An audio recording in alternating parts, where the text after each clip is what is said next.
Este podcast é uma produção do NPTV, uma iniciativa do Notícia Preta em parceria com o Instituto Coca-Cola Brasil.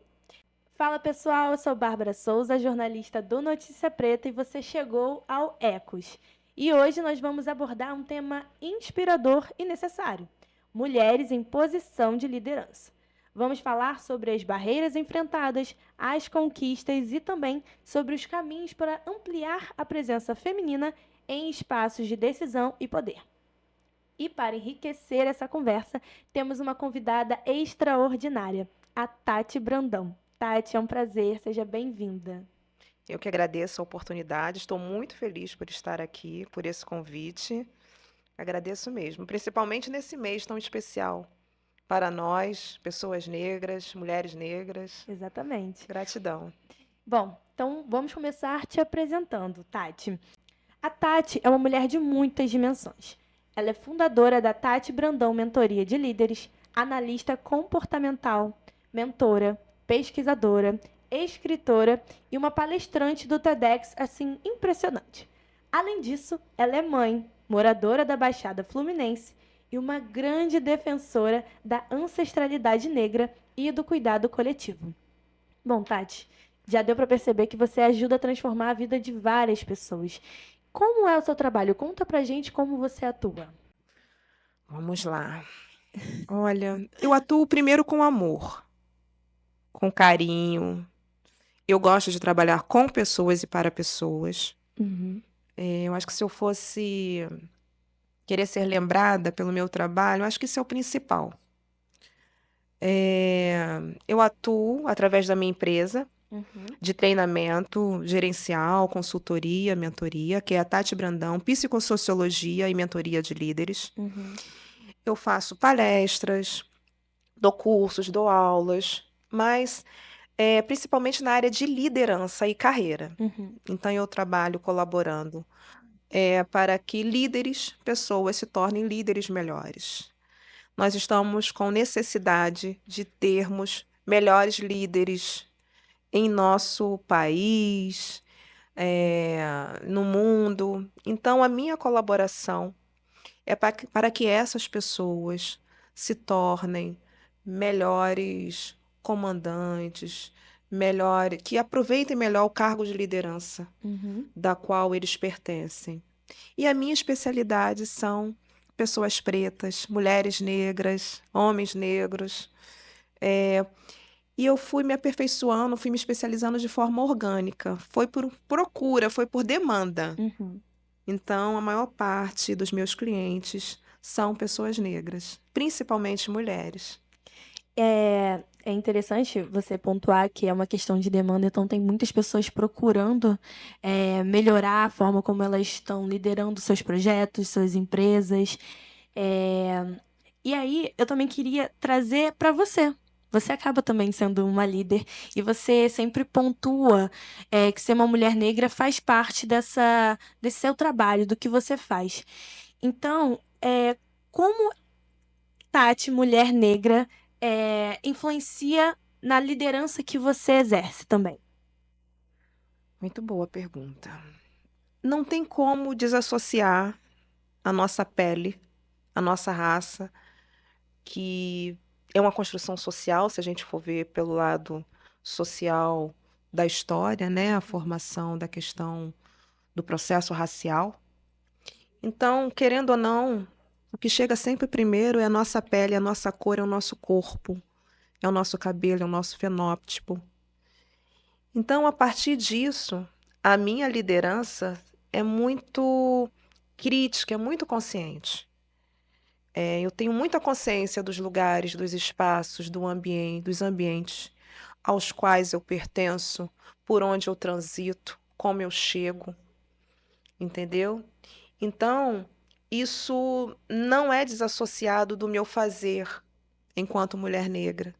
Não é desassociado do meu fazer pessoal e nem profissional. Então, a partir desse meu olhar, desse entendimento, é que eu colaboro com outras pessoas também nesse lugar. E com relação às mulheres, nesse cruzamento de gênero e raça. Porque nós, mulheres negras, hoje, em ambientes de liderança, somos 10%, dados de uma última pesquisa. Uhum. 10%. Muito pouco, né? Muito pouco. 10% do número de mulheres existentes. O número de mulheres é pequeno, nós somos 10% do número de mulheres existentes Uhum. nas empresas em cargos de liderança. Sim. Só que dentro dessa porcentagem, nós somos sempre comandadas por homens brancos. Entendeu? Uhum. Então, assim, o cruzamento de raça e gênero sempre vai andar junto. E você, quando você vai fazer essas mentorias, dessas lideranças, você tenta passar esse entendimento que você nos contou agora, de que a sua raça vem primeiro, a sua cor vem primeiro, e a questão também de ser uma mulher, e de todos esses atravessamentos da vida que também acabam se espelhando nas relações de trabalho, no mundo corporativo, enfim, de maneira geral? Sim, a minha mentoria, o meu trabalho, de uma maneira geral, ele é racializado. Tem um viés antirracista. É necessário, muitas das vezes, efetuar o letramento racial. Uhum. Todo o contexto em que eu aplico as minhas aulas, as mentorias, ela é feita através desse olhar crítico racial.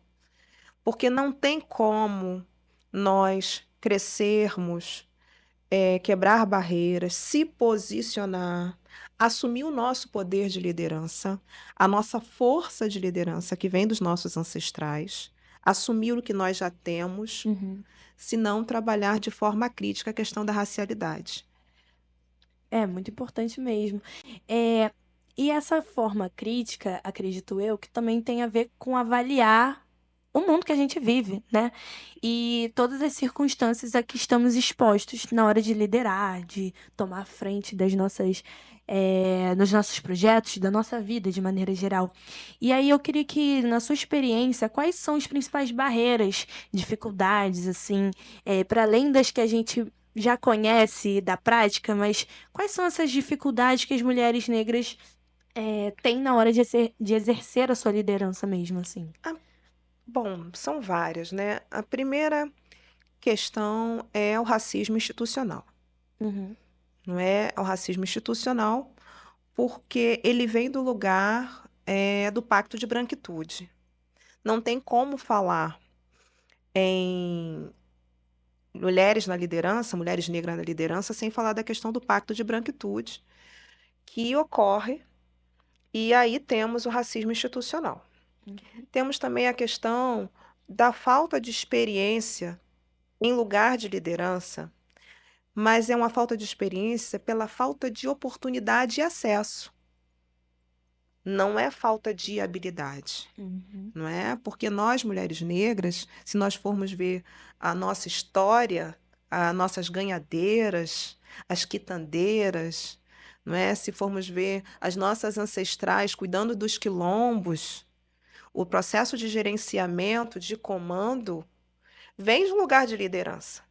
Nossas mães, para nos sustentar a família, vem de um Uhum. lugar de liderança. Então, se a gente for olhar na sensibilidade, assim, nas imbricações da vida, toda mulher negra é uma líder.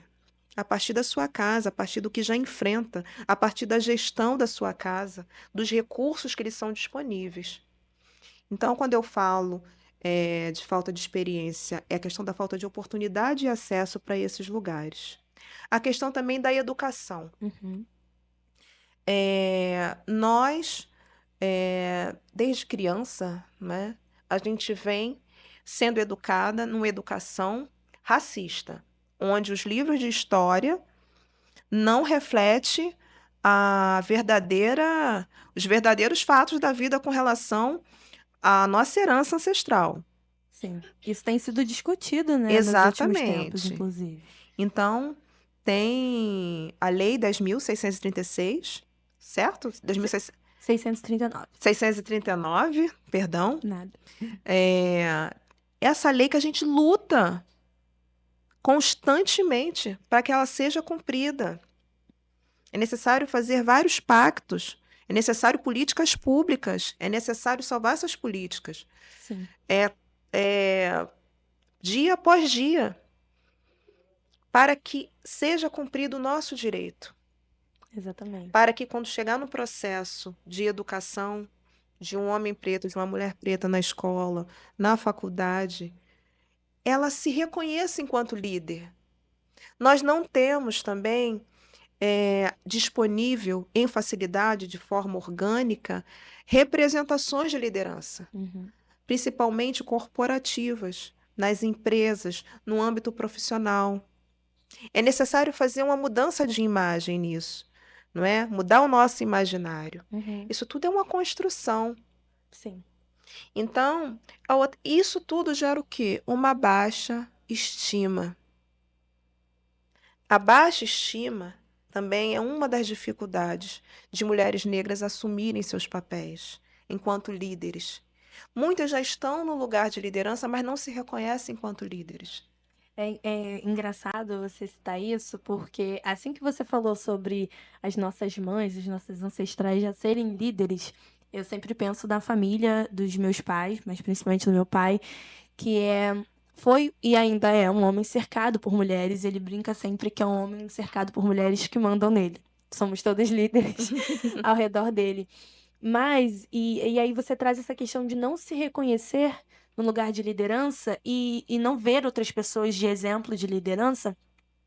E aí eu fico pensando no medo que as pessoas têm, de como elas não veem, elas não acham que são feitas para, e aí tem esse medo de exercer. Isso também é trabalhado quando você faz essas mentorias? Como você acha que isso pode ser trabalhado nas pessoas de não vi antes, não sei que é possível, mas sou, tenho que ser? Como enfrentar esse medo? Eu preciso ajudá-las a identificar, que elas se identifiquem enquanto líderes. Eu Uhum, preciso aí fazer todo um trabalho para que ela veja todas as atitudes dela, que ela teve, que ela tem de liderança. Então é preciso trabalhar isso. E cada caso é um caso, né? Eu preciso compreender o contexto de cada pessoa, a sua história, a sua vida, o seu processo existencial, para conversar a respeito. uhum, Mas um dos pontos é trazer para a identificação. Depois vem o reconhecimento, conhecimento, aceitação.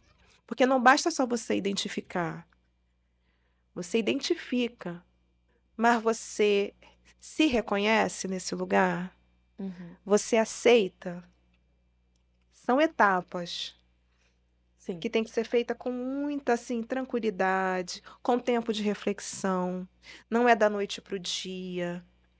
Geralmente minhas mentorias duram de 6 a 7 meses, 4 a 7 meses ou mais, um ano, 2 anos, dependendo de cada situação, Uhum, entendeu? Porque pensa, o processo racial, a estrutura racial, está há quantos anos, há quantos séculos em nossas existências?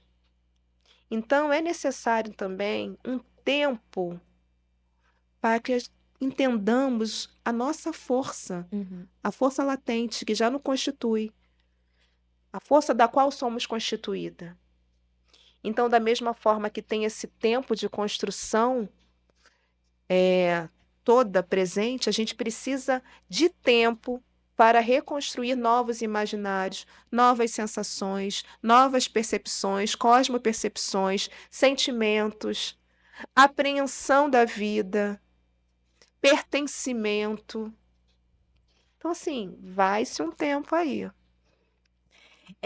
E aí, bom, pegando pelo fato de que a gente está debatendo muitas coisas hoje inovadoras, eu citei o fato da gente estar debatendo sobre como as leis, a lei sobre cultura negra nas escolas precisa de fato ser implementada, de como a história que não foi contada antes precisa ser contada, né, da forma que foi.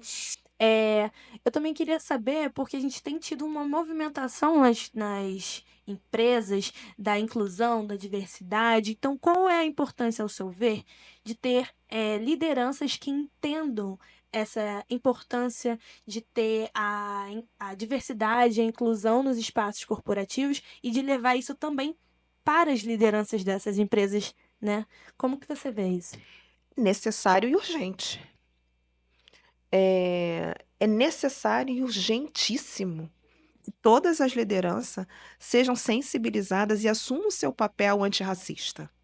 Isso é um trabalho de todos, de todas as lideranças, pretos, brancos, amarelos, asiáticos, todas as etnias, todos os povos. É um trabalho de todos. Isso não é só um trabalho das pessoas pretas. Isso é um trabalho de todos. Assumir uma posição antirracista.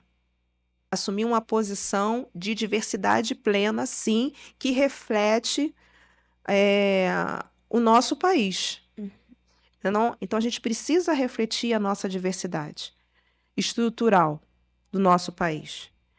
Então, a responsabilidade é de todo mundo. E essas pessoas precisam ter. Eu não tenho letramento racial, mas eu acho que o letramento em si é um conceito, mas eu prefiro o conceito mais de educação racial. Porque a educação é algo maior, ela é constante, ela entra no processo de sensibilidade, nas emoções. Eu também dou aula de letramento racial, eu dou curso, eu dou palestra, mas é um tempo muito curto. As empresas precisam ter um papel permanente, precisa ter aporte financeiro, rúbricas, para que todas as ações, todas as atividades de diversidade sejam realizadas de forma permanente. Não somente nesse tempo sazonal, que é novembro. É preciso falar todos os dias do ano, todos os meses. Então, assim, ter lideranças sensíveis a essa transformação que o mundo está passando. Não tem mais volta. Não tem mais volta. E tem outra coisa também, com o advento das cotas, houve uma mudança dos 15 aos 20 anos para cá. Eu sou filha da cota, não é? E uma mudança na paisagem, tanto na paisagem acadêmica, que reflete na paisagem corporativa, de mulheres, de homens negros em ambientes de liderança, em cargos de liderança, pleitando os seus direitos. E só assim há a transformação. Só assim a gente quebra esse pacto da branquitude que Cida Bento fala, não é? Principalmente nas questões institucionais. Então, assim, é importantíssimo, é urgente, é para ontem. Porque os líderes, e aqui eu falo independente de qual posição é um líder. Muitas pessoas pensam que liderança. Existem vários conceitos de liderança. O mais utilizado é o conceito de liderança, que você precisa ter pessoas sobre sua guarda, sobre sua responsabilidade, os seus liderados. Gerenciar pessoas, liderar pessoas é o conceito maior de liderança. Só que eu trabalho com todos os conceitos, principalmente o conceito de liderança pelo exemplo. Porque o exemplo arrasta.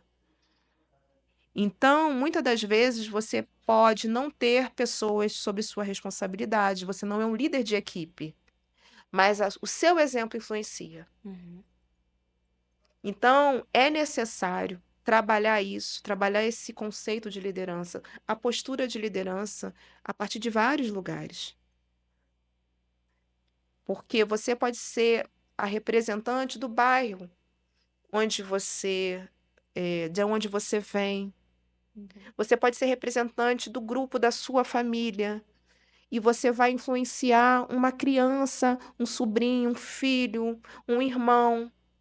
Você pode ser uma líder no ambiente religioso onde você congrega, etc. Através do seu exemplo. Eis a importância também da representatividade. Mas não é só isso. Bom, depois dessa fala maravilhosa da Tati, né, explicando pra gente os conceitos de liderança, eu vou trazer agora uns dados pra gente, tá? Segundo o levantamento feito pelo Observatório Nacional da Indústria, com base na PNAD contínua, que é a Pesquisa Nacional por Amostra de Domicílios Contínua do IBGE, em 2023, as mulheres ocupavam 39,1% dos cargos de liderança no país. Isso representa um aumento de menos de 4 pontos percentuais em relação a 2013, ou seja, 10 anos, quando elas ocupavam 35,7% das posições de liderança. Contudo, as mulheres empregadas estudaram mais tempo do que os homens. Segundo a mesma pesquisa, elas estudaram 12 anos em média, enquanto os homens fizeram isso por 10,7 anos em média. Mas nem por isso elas chegaram a mais cargos de chefia. Então, o que a gente pode interpretar sobre esses dados, Tati? A gente estuda mais, as mulheres estudam mais, elas se qualificam mais, mas elas não chegam aos cargos de liderança. Por que que isso acontece, né, ao seu ver? Existe também, eh, e aí a gente está falando, mais uma vez, falando de gênero e falando de raça também, não é? Mas aí, nesse caso, iniciamos falando de gênero, né? Porque as mulheres não chegam tanto, porque existe uma, um machismo institucionalizado também. Isso também é uma das dificuldades. Homens indicam homens. Por isso que é necessário políticas públicas para a inclusão de mulheres em cargos de liderança. Por isso que é necessário políticas públicas para a inclusão de mulheres negras em cargos de liderança. Existe o processo, existe a questão do patriarcado em nossa Constituição, em nossa construção social. Então, isso dificulta muito, atrasa a presença de mulheres em cargos de liderança. É só você olhar uma foto institucional, fotos de eventos. Agora eu faço a contagem de tudo. Eu chego em um local, eu faço o teste do pescoço, olho para um lado e para o outro, O famoso teste o do famoso pescoço. teste do pescoço, e eu chego e falo: olha, esse evento aqui tem mais homens do que mulheres, o que que podemos fazer? Esse evento aqui tem mais mulheres brancas do que mulheres negras, o que que podemos fazer? Não tem mulheres indígenas? Não conseguiu fazer contato com nenhuma? Com nenhum. Hoje não tem desculpa de saber, eu não tenho acesso, não sei onde procurar. Sim, existe possibilidades. Hoje essa desculpa não basta. Então, o trabalho, voltando mais uma questão para a liderança, trabalho de todos os líderes, é desconstruir esse lugar. As mulheres estudam mais, sim, mas as barreiras são maiores. Continuam sendo. E nós somos as que mais morremos pela mão dos homens. Como isso impacta a nossa autoestima? Como isso impacta a nossa segurança? Como uma mulher, não é só uma questão de estudo, estudar mais ou menos. Essa mulher que estuda mais, ela precisa também conciliar sua vida pessoal com a sua vida profissional. Ela precisa conciliar a sua vida profissional com os afazeres domésticos. São muitos trabalhos envolvidos. São muitos. Então, assim, não é a barreira. As barreiras são grandes, são imensas, são várias. E parte de um olhar desse de questão muito atrelado a gênero. Não é? Porque, por exemplo, numa questão da casa, com quem fica, quantas jornadas uma mulher faz dentro de casa com relação à jornada do homem? Não é? E eu tô falando de uma maneira geral. Sim. Assim, as mulheres, elas estão sempre sendo as líderes de tudo. Eu acho até que quando a gente traz aquela questão de sermos líderes desde sempre, também fica muito um peso para a gente cuidar de tudo, né? E aí, essa mulher, ela é líder em casa, ela é líder em vários espaços, não é líder no trabalho muitas vezes, mas a gente tem em nós já essa coisa da liderança, ao mesmo tempo é um peso para dar conta de tudo. Desculpa te interromper. Não. Porque não é uma questão, a gente também lidera, não é uma questão de escolha. Sim. É uma questão de sobrevivência. Se eu não tomar a frente para fazer algo para defender os meus filhos, para colocar comida em casa, eu não vou sobreviver. Se eu não parar parte do meu tempo, daquele esforço que eu estou colocando na minha vida acadêmica, na minha vida profissional, para direcionar uma atenção à minha família, ela não vai sobreviver. E nesse processo, a minha sobrevivência fica em risco. Então, assim, não é por escolha, não é eu decidi tomar essa atitude de ser líder. Tem todo um processo aí Uhum. de sobrevivência. Bom, é um assunto que, como a gente disse no início, ele é muito necessário e ele é É. muito forte. Eu acho que atravessa, não só quem está em um cargo de liderança, quem pretende estar, mas quando a gente olha para nossa própria história também, né, como a gente está trazendo as nossas mães, avós e tudo, a gente passa a refletir sobre quem foi a gente, nossa história. Eu ainda tenho, eu trouxe alguns dados aqui, dados não, né? Alguns outros pontos também que eu acho muito Uhum, importante falar. Falando dessa questão da baixa estima, não é? Dessa questão da falta de experiência com a questão de acesso também. uhum. Mas tudo isso envolve o quê? Saúde mental. Como nós vamos exercer nossa liderança em plenitude se a nossa saúde mental, se nós nem temos saúde mental?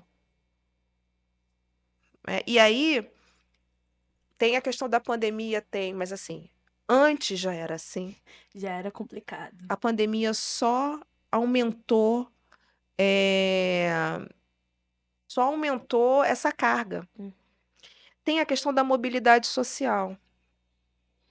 Como que a gente consegue chegar nessas oportunidades, nesses espaços? Eu estou falando aí, mobilidade de você, por exemplo, eu sou moradora da Baixada Fluminense, né? Belfor Roxo, sou de Uhum. Belfor Roxo, Baixada Fluminense. Como eu consigo acessar outros espaços? Eu falo de Bel para o mundo. Eu tenho Uhum. clientes em vários lugares do mundo, aqui no país também, em Uhum. outros países. Como que eu consegui fazer isso? Né? Eu eh, tenho consciência que eu sou exceção, eu não sou regra. Exatamente. Então, isso é importante, mas eu também passei por questões, por exemplo, questões de deslocamento presencial. Como que eu saio de Belfor Roxo para ir para um centro da cidade, pegando um trânsito que demora, em média, 2 a 3 horas? É um tempo que a gente tem que levar em consideração. São várias variáveis que a gente tem que pensar em, né, quando a gente fala de liderança, de papéis, de chegar nos lugares, de ter oportunidades, né? E hoje, por exemplo, com o advento do escritório em casa, né, o home office. Uhum. E estrutura? Será que todas nós temos estrutura para trabalhar em casa? Aí eu falo de dois tipos de estrutura. A estrutura de equipamentos, Uhum. internet, um local e um ambiente confortável. E a estrutura de apoio, É verdade. de você estar tranquila sabendo que sua casa está organizada, seus filhos estão de banho tomado, que a comida está Que pronta. não vão passar atrás de você na reunião. Exatamente, que ninguém vai te chamar. É. Então, assim, são vários tipos de estrutura, são vários pontos. E tá tudo atrelado, interligado, não é? Então, assim, são várias coisas. E o processo de liderança também requer que você aprenda a fazer conexões, que você aprenda a fazer network, que você se conecte verdadeiramente com as pessoas. Isso demanda tempo. Para uma liderança de sobrevivência, você não tem tempo de investir. Uhum. Você precisa investir. Investir em sua educação permanente, contínua, fazer mentorias também. Cada vez mais, é, como se fala, estudar mesmo, acompanhar a evolução da vida. Sim. Entendeu? E como que as mulheres, aí eu falo, por isso que eu falo, como que as mulheres negras fazem nesse processo? Não é? Por exemplo, está sendo debatido, foi debatido no G20, no G20 social e no G20 essas questões atreladas a gêneros. Tem país que não queria assinar. Tem país que não quer assinar a igualdade entre gêneros, a equiparação salarial. Que parece algo tão óbvio. E não é óbvio. Eu costumo sempre dizer isso. O óbvio, ele não é óbvio para todo mundo. Não. Não Então, a é. gente tem que perguntar, óbvio para quem? Para quem? Por quê? É. Aí a gente volta no que nós falamos anteriormente. Quem são os líderes que estão assinando? Quantas mulheres líderes estão lá no G20? Quantas mulheres negras? Já funilamos muito mais. Vamos afunilando ainda mais ainda. Mas diante esse debate que está acontecendo, enfim, a gente vai pontuar que não tem muitos líderes mulheres, muito menos mulheres negras ali, mas a gente tem a discussão acontecendo, o que há muito tempo isso já não era nem possível, não queria se discutir sobre isso. E aí, pensando que essa discussão agora se faz presente não só num lugar de impacto como o G20, mas também em lugares que acessam várias pessoas, como a internet, as redes sociais.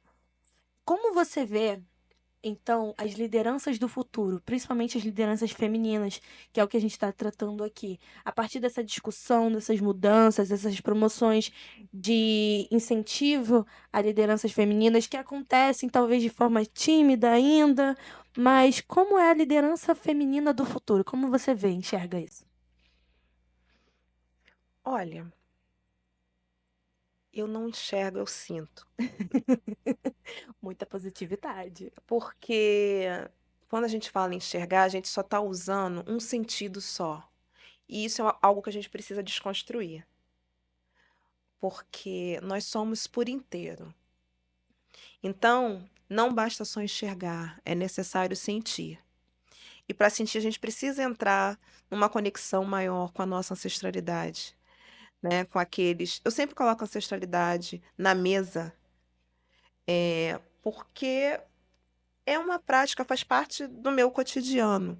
Da mesma forma que eu não gosto que fale só das pessoas pretas, do nosso processo todo de luta em novembro, o processo ancestral, ele está a todo momento.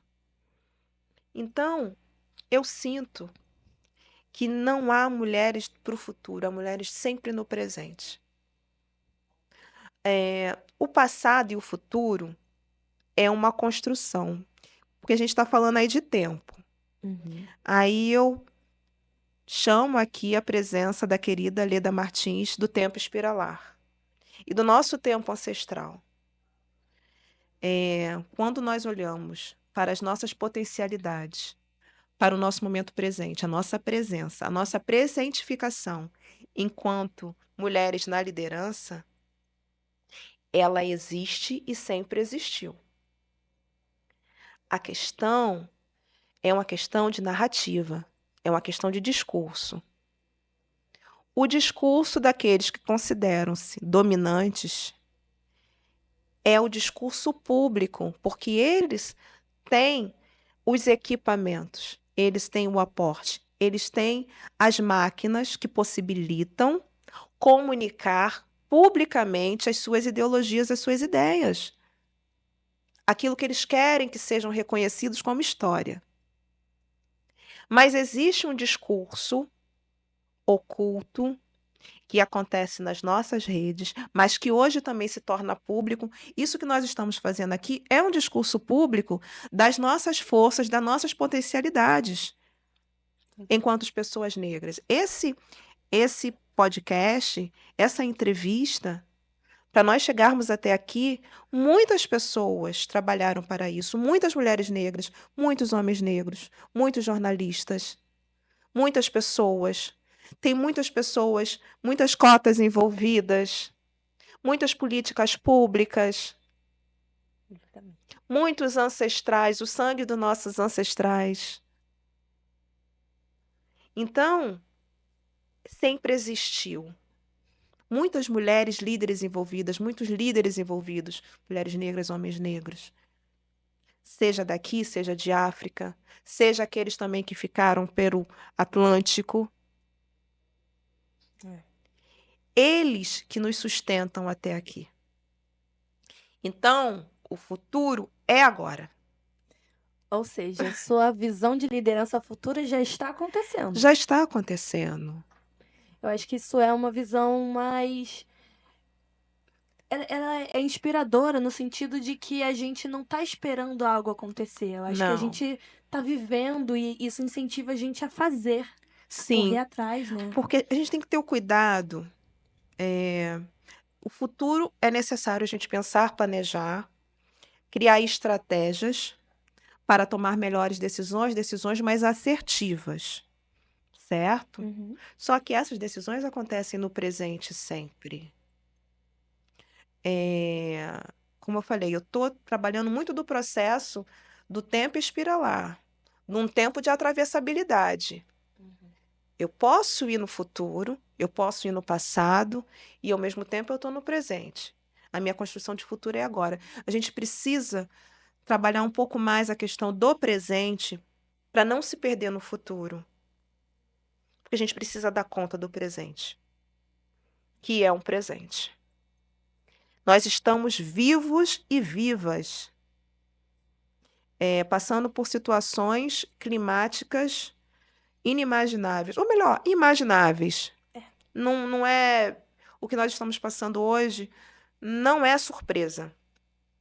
Foi avisada há muito tempo. No presente passado. Entendeu? Exatamente. Então, atrelado a isso, essas questões climáticas, temos a questão também do racismo ambiental. Totalmente. E tudo isso tem assinatura de vários líderes que não são pessoas pretas. A maioria. Como eu disse, repito, é um tema forte, mas é um tema necessário e eu acho que a gente está num momento de vida em que isso tudo está sendo discutido e tem várias pessoas falando várias coisas. Quando a gente põe as questões na mesa, até para a gente não se perder no futuro, fica mais fácil. E aí, falando também de inspiração, Tati, quais são as mulheres negras líderes que te inspiraram, que te inspiram, que se consolidaram? Quais são? Você tem algum nome assim que venha à mente? Olha, a primeira, antes de tudo, e a mais importante de todas para mim, é minha mãe. A minha mãe foi matéria da minha dissertação de mestrado, Que legal. que eu falei sobre Nós por Nós, escrevivências de produção de cuidado entre mulheres pretas, vizinhas de Belford Roxo, Baixada Fluminense. Onde minha mãe, na varanda de nossa casa, atendia mulheres do bairro. Que legal. As mulheres batiam lá. Ah, Nana, só quero conversar. Minha mãe conversava, escutava. Então, a primeira é minha mãe, pela postura dela, de simplicidade, discrição e com muita força. E a partir dela eu entendi que essa questão de liderança, né? Minha mãe foi uma grande líder. E aí que está. E minha mãe desconstrói esse lugar de liderança que precisa estar sempre na mídia, vamos dizer assim. Está sempre aparecendo, não. Minha mãe foi uma líder que trabalhou um pouco na opacidade, sabe? Uhum. No segredo. E fez colaborou com a vida de muitas mulheres desse lugar que ela sabia que ocupava, mas sem alarde. E isso é de uma sabedoria imensa. Outras mulheres, tenho minha tia também, que lutava muito pelas questões sociais. Eu acho que essa minha parte de participar de movimentos sociais, ficar em nossa defesa dos nossos direitos enquanto mulheres negras, vem dela, da minha tia. Mas hoje eu admiro também muito Conceição Evaristo, porque ela trabalha a sua liderança na palavra. Ela usa a escrevivência ali, na palavra. e ela lidera. Ela vem fazendo transformações em nosso imaginário, nas nossas potencialidades, de forma imensa. Eu tenho outras líderes também, por exemplo, no centro de Umbanda que eu frequento, lá em Piabetá, né? É, parte dele é comandado por mulheres. Olinda Soares, Márcia Soares.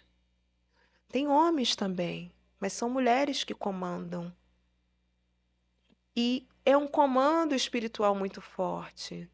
E eu incluo também as entidades mulheres que fazem parte da minha existência.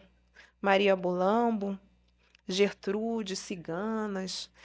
Tem todas outras. Tem o invisível também, comandado por mulheres que me acompanham. Então, assim, o meu olhar das mulheres que eu admiro e que tem grande interferência e influência na minha vida vem de várias dimensões. Tem vários lugares. Sim, tem minha preta velha, a vovó Bernardina, que muitos clientes também já conhecem. Então, vem de várias dimensões, vem de vários lugares. A gente precisa ampliar esse olhar também. E eu tenho a alegria de conviver hoje nesse. Eu tenho muitas amigas, né?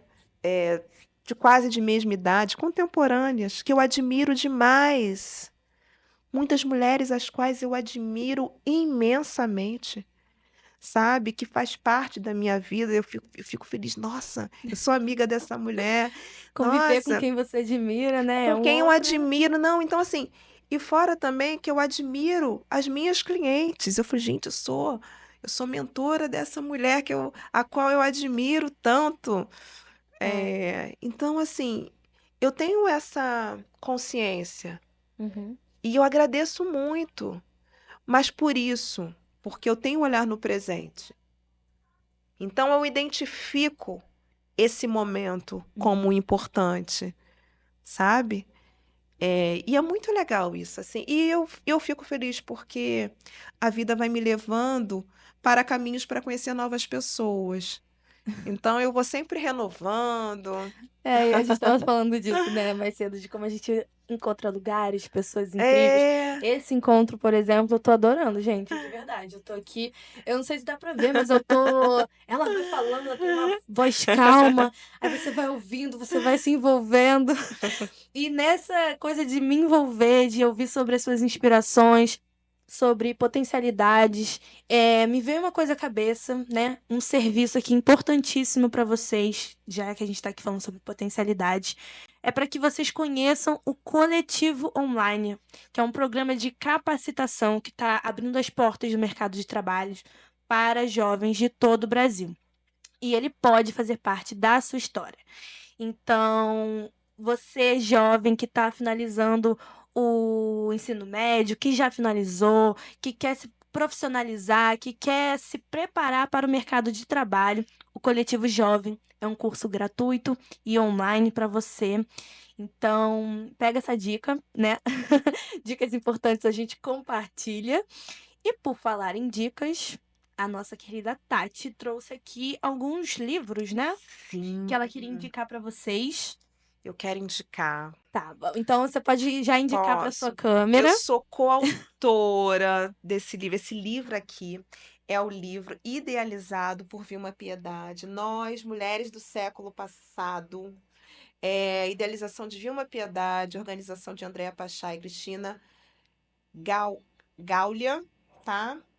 É pela editora Máquina de Livros. Vilma, tô aqui com o livro, viu? Olha, e tem muita gente maravilhosa, tá, nesse livro, além É. da Tati. Muitas pessoas maravilhosas aqui. Sueli Carneiro, tem Verônica Bonfim, Flávia Oliveira, Zélia Duncan, Vilma Piedade também, assim, muitas mulheres, viu? E ela Recomendo.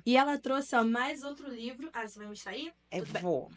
Ó, Então, ó, Mulheres Negras Brasileiras, gente. Conta mais desse livro pra gente. Mulheres Negras Brasileiras, Presença e Poder, da exposição ao livro. Esse livro aqui foi o primeiro, esse aqui é o segundo. Aham. Esse aqui é a organizadora Sandra Coleman, vocês encontram pela editora CRV. Eu tenho 2 capítulos nesse livro aqui. Esse Olha. cap... Como que é a história desse livro, que é muito interessante. Uhum. Se eu não me engano, foi em 2018 ou 2019. Sandra Coleman me convidou para levar a minha biografia para, como mulher acadêmica, para que a minha biografia participasse de uma exposição na Universidade Estadual de Nova York.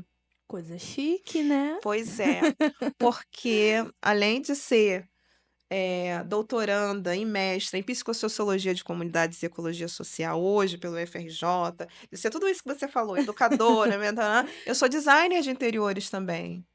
Então, quando eu me formei em design, isso há 20 anos atrás, praticamente, eu era uma das poucas designers de interiores negra. Então, agora, graças ao processo de cotas, graças a tudo isso que nós conversamos, Uhum. já existe muito mais, já é uma profissão mais acessível, não é mais popular, vamos dizer assim. Mas antes Sim. não era, 20 anos atrás não era. Uhum. Então, ela convidou pessoas, mulheres negras, que tivesse uma diferença assim, na área acadêmica, ou em determinado. Uhum. eh, Fizesse parte, alguma representatividade, né? Uhum. E aí foi assim que eu participei. Foi um sucesso essa exposição. Eu não consegui estar presente. Eu estava processo na minha vida que eu estava em processo de divórcio. Isso é uma Uhum. outra história. E a exposição foi um sucesso que se tornou livro. E em breve ele vai ser lançado em inglês também, viu? Olha, então Então, temos aqui uma indicação e temos aqui outra indicação da nossa pois querida é. Tati Brandão. Então, gente, nesse momento de indicações de coletivo online, temos também os livros que a nossa querida convidada trouxe. E eu acho que depois de tudo que foi Ah, falado. peraí, eu indico também a Ah, minha pesquisa de mestrado, viu? ó. Você encontra lá no site da UFRJ, do EICOS, Nós por Nós, Escrevivências de Produção de Cuidado entre Mulheres Pretas, Vizinhas de Belford Roxo, Baixada Fluminense. O nome é enorme. Agora eu não vou colocar. Eu estou fazendo agora a pesquisa de doutorado, o nome vai ser mais curto. Eu É para aprendi. as pessoas lembrarem mais, mas tá aí gravado. Se você não pegou, volta, né, para pegar direitinho, né, É. nossa indicação da convidada. E eu acho que não tem jeito melhor de finalizar esse. Ah, já. Já, Poxa. vamos todo mundo. Oh. É uma conversa tão deliciosa. E não é um tema fácil, eu falei isso algumas vezes, né? Uhum. Sou repetitivo, mas quando a gente, né, como eu disse, a gente reflete sobre as nossas, nesse caso, a gente vai percebendo várias coisas. Então você foi falando e eu fui, Vai. é verdade, aham, é Eu isso. sei, eu fui fazendo mentoria com você um pouquinho. Ah, sim, gente, mentoria aqui ao vivo para vocês. Bom, o papo acabou. Muito Sim, obrigado, Tati, pela sua agradeço, presença. querida. Muito obrigado por participar do nosso papo hoje. Eu que agradeço, estou muito feliz. Eh, eu acredito que acaso não existe. E eu sei que eu estou aqui, nós estamos aqui por permissão da nossa ancestralidade. Nada acontece sem permissão ancestral. Então, assim, gratidão e um Gratidão. até breve também. Com certeza. Agradeço imensamente o convite, estou muito honrada. Muito obrigada. Bom, gente, o Ecos tem produção de Matheus Ramos e Lorena Cardoso. Coordenação de comunicação de Gerson Pita, sob direção de Thaís Bernardes. Este podcast é uma produção do NPTV, uma iniciativa do Notícia Preta em parceria com o Instituto Coca-Cola Brasil. Muito obrigado por estarem com a gente nesse episódio e até a próxima. Próximo.